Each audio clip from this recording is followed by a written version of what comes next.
CM YS Jaganmohan Reddy తాడేపల్లిలోని camp office నుంచి ప్రధానమంత్రి మోడీతో వర్చువల్ కాన్ఫరెన్స్ లో పాల్గొన్నారు. ఈ సందర్భంగా పలు అంశాల గురించి ఆయన ప్రధానమంత్రి మోడీతో చర్చించారు.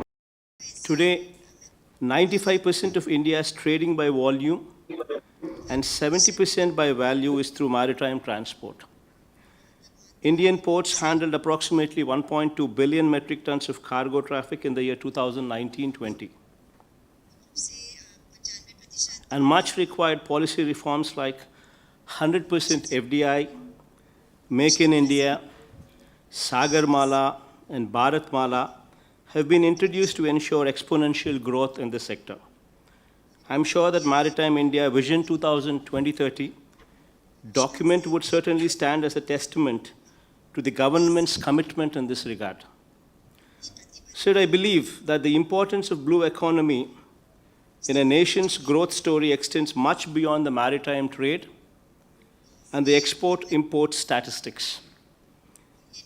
The true value of blue economy is unlocked only when all the allied sectors which are directly and indirectly dependent on the oceans, such as aquaculture, maritime and coastal tourism, chemical and biotechnological exploration, shipbuilding, and other port-related industries also mature enough to provide sustainable employment and growth opportunities. The draft of the first ever national fishing policy released by the Government of India in September 2020 is an example of several such solid steps taken in this direction.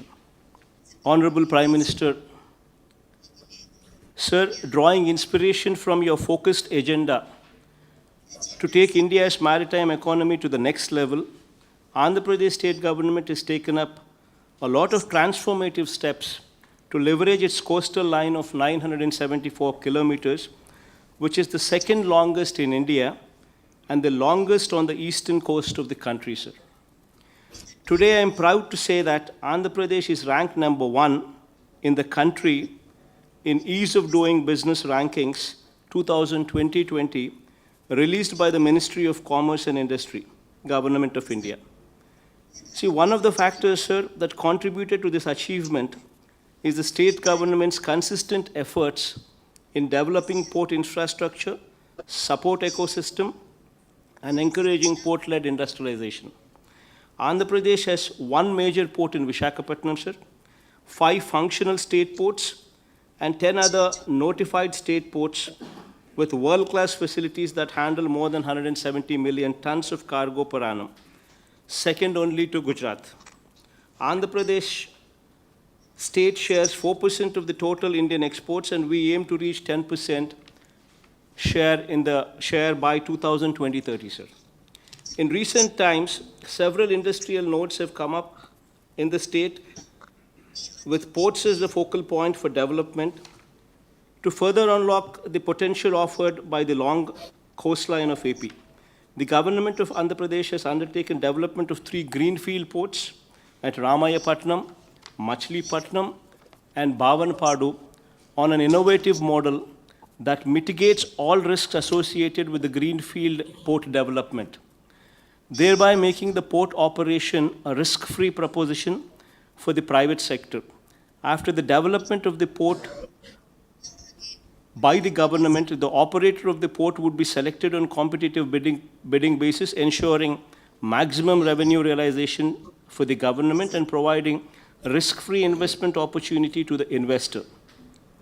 These all-weather, deep-drafted ports are all set to be operational by 2020-23, creating an additional capacity of at least 100 million tons of cargo per annum in the short term, with the potential to grow leaps and bounds in the long term. In order to ensure that the ports operate at their fullest capacities, the state government has consciously taken steps to attract large investments in the sectors ranging from manufacturing, petrochemicals, food processing, pharmaceuticals, etc., which are port dependent. The state government, with the support of the Government of India, while promoting skilling by establishing an aqua university, has also undertaken the development of 8 fishing harbors, establishment of testing labs and cold chain facilities to provide better ecosystem for the aquaculture, thereby increasing the share of aqua-related cargo from the ports.